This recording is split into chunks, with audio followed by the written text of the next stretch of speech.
What's up, guys? So today I'm going to start on a new topic altogether, which is time. And what I'm going to talk about is already understood pretty much collectively on an unconscious level, and is really a huge aspect of what's going on with this paradigm shift that we're experiencing right now in terms of our consciousness and our understanding of reality. But what I'm going to talk about actually comes from a theory that goes back to like the 1914. It's it's over 100 years old now, by a guy called Henri Bergson, who I've mentioned a lot, who basically using real empiricism by observing the nature of experience, made a certain kind of discovery in terms of understanding the mistake that we're making in our scientific, at least in materialist science and the understanding of time that's used, and how that actually leads into all basically 90% of the philosophical problems which were being dealt with at the time, specifically determinism and a lot of these things. So maybe it's easy to approach it from determinism, but it's going to be a little bit abstract. But if you just follow along and just imagine what I'm talking about, and you'll see this is the case, which is why I found it so interesting enough that I wrote a book about it, which is available if you want. I'll put a link in the description. It's very short and it's very simple and it's cheap. I'm not trying to make money. I don't see this as a way to make money, but if anyone's actually following along with this and is interested, I would recommend reading it, because it's really simply written and it's very short, and it's just bringing to light this point, which is that there's a paradigm shift, because it's a mistake in the way that we are framing our conception of reality. We're in this issue where, probably for the past 100 years, in academics, everything's become super specialized and focused in science, but there hasn't really been that much philosophical considerations of whether or not the underlying principles that we're working with are correct. So that being the case, that if you were to change this conception of time, or if you were to notice that this is the case, that it's different than we've been describing it, then that'll lead to just an infinite number of new possibilities. And also just personally, in terms of the effect this will have on your life, if you really take on board what I say in these videos, or if you go and read Bergson, Time and Free Will, and really apply this, because it's basically stepping into uncharted territory in Western thinking, right? So, but the fact is, when you consider time differently, then it changes everything about your whole conception of life and consciousness and all of it. And for me, it's been totally life-changing, and absolutely probably one of the most valuable pieces of information I've come across. So with that little spiel out of the way, let me just start, okay? So consider this, right? When we observe reality, this is everything I've been talking about before this, about truth and everything. It comes from the same root, which is when we actually just look around you right now, what you observe, right, there's a ton of information, right? That's all in the form of qualities. There's different colors, there's different light intensities, there's different planes, and all these things. But what we experience is fundamentally purely in the realm of quality. We experience the changing things by when we move our head, we shift our attention. These serve as markers. So when we're thinking about the nature of time, we really experience the movement of time by our shifting attention on different intensities of quality, right? And the way Bergson put this is that he called it a multiplicity, right? And I think that comes from mathematics, because he was a mathematician turned philosopher. But what he says there, in our experience, is a qualitative multiplicity, right? Which means a sort of a field of interconnected but separate units, many units making up one whole field, right? Now, when we talk about time in the Newtonian sense in physics, right, as we think about a timeline, linear time, we think about the way that we actually say mathematically deal with it is by saying that there are points in time. So really, the way that math works in a graphic sense, that the way that we're using it in physics and in mathematics, is that we're creating a space, right, a grid, and on that grid we're putting points. And we're using time as a measure of motion, basically. So if you imagine that there's a grid, like just a normal grid, put all these different points on there, like in a line, and each one of those points represents a point in time, and we're using that to chart the movement of objects or stuff like that. Like that's how time becomes a factor of movement in space, okay? But this is just a simple, like, rationalistic point which he made, which is the fact, which is, and also has been discussed for thousands of years. Zeno's paradox gets to this point, which is that what's essential about time is that it's movement. The essential quality is of transformation, of change. Using time as points, like the consideration that there is a point itself in time, of fixed point, is illusory, right? It's actually an illusion. It's impossible, because every time you go to that point, you can keep on expanding and keep on making more and more smaller points onto infinity, and there's no motion in there. So there's no time as an experience is an experience of quality, right? Time as used as a form of measurement is a quantitative thing. It's numberable, it's measurable in the terms of quantity. Now, Bergson's point is this, that actually the qualitative multiplicity of experience, quantitative multiplicity is our form of abstraction that we do. All mathematics and all language and everything falls into this category, which is in the realm of quantity. But quantity itself is actually an abstraction from time. So think about this, right? This is a good example where he uses is that think about a pendulum, right? That goes back and forth, or that we use to keep time. If you observe that pendulum for, say, half an hour, and you're just counting the each swing as one unit, at any given point when you're counting, the pendulum's always in a different place. So there's in actual experience of time, the individual moments aren't kept. They're not retained in time. One aspect of what we actually experience of time is the retention of the past, right? That's how we experience it. We experience this progressive growth of the past through all the experiences that we have, and that past it gets brought into the present moment. So as we go through time, what we're really experiencing is the accumulation of the past, which is also why time, as you get older, people say time flies. It's actually like a really good explanation for that, because why? Think about this.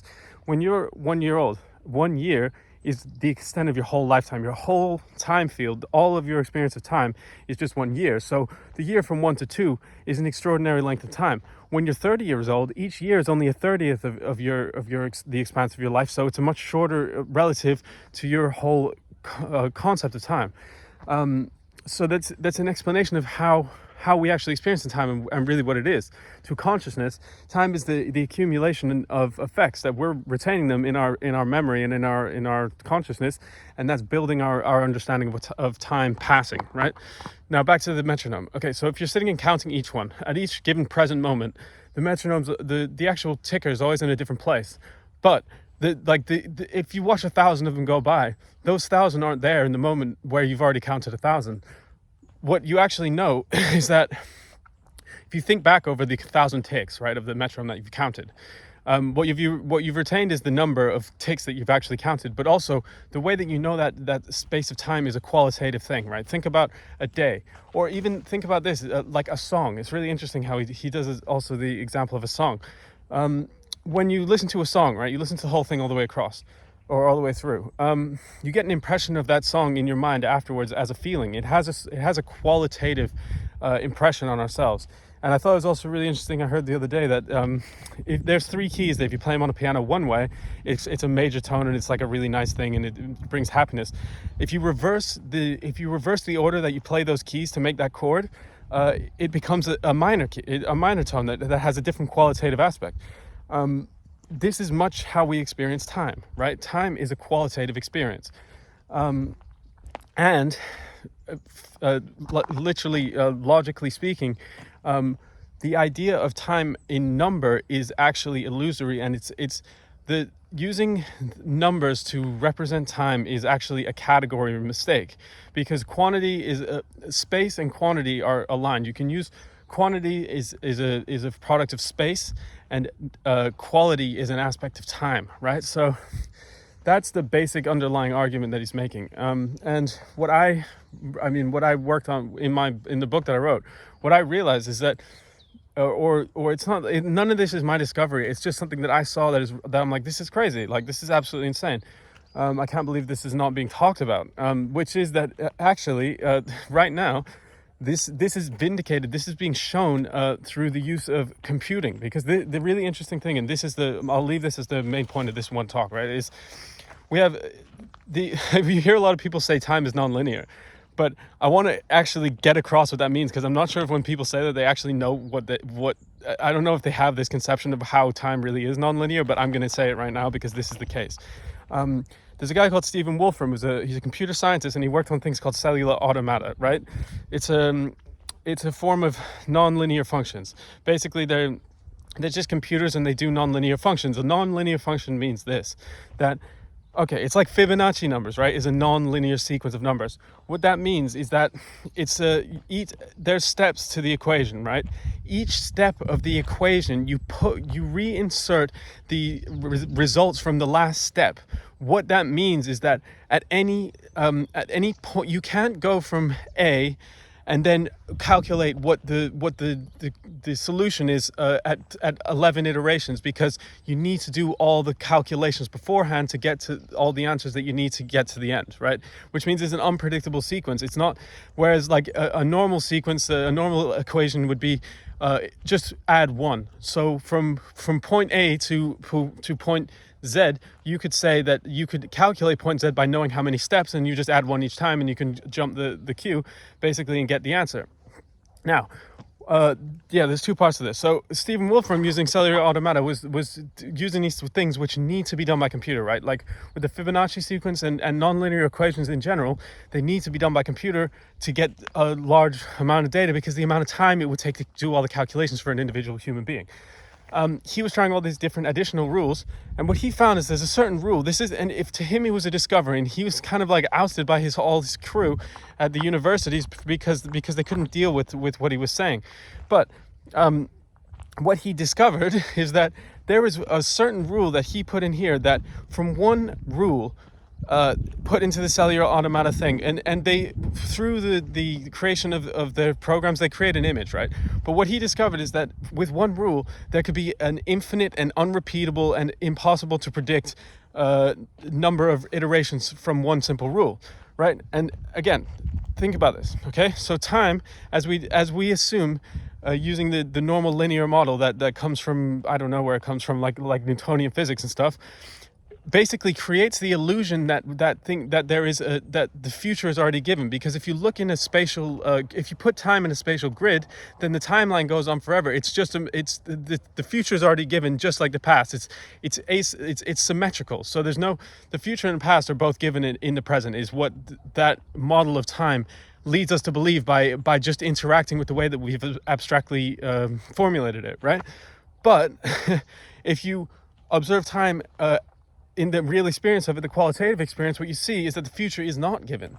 The future is built from the present. The past is accumulated, and that integrates into the future. That creates a future in each iteration, right? In each moment. So you still use these words like moment and stuff. But again, now, what did this Stephen Wolfram's work with cellular automata show? What he showed is that you can have one simple rule, and in a non-linear fashion, it can create total novelty, right? And I don't think he made this connection. Maybe he's made it by now. It was 7 years ago I was working on this. But his use of cellular automata and non-linear functions and Bergson's description of time are one and the same. But what does it mean? What it means is that that determinism, temporal determinism, is actually that's a false belief. It's not true, or it's not right. The fact is that the future is not predicted. The future is not given. The future is not. There is no determinism. We create the future. So that was for me the biggest amazing part of it. But all right, I'll leave it at this right now. But consider checking out the links I put in the description. And just as a takeaway, think about this. When people say time's non-linear, just think about this, right? The future is in our hands. We create the future. We create the future in every present moment, right? there is no determinism. It is a mistake, and we are seeing that, and it's being shown by computer science. Okay, it's just a matter of applying the philosophical underlying principles to that. So I'm going to go on to talk more about how do you actually apply this in your life, because for me it's been like 7 years that I've been trying to figure this out, and I've found many different ways, but it also vindicates and gives a lot more value to the, again, Eastern, what we call mystical, but actually we're seeing now are very much correct in terms of their conception of time and stuff like that. So I'll leave it at this. It's been quite a long one. So much love, guys. And if you like it, give it a like, and see you in the next one.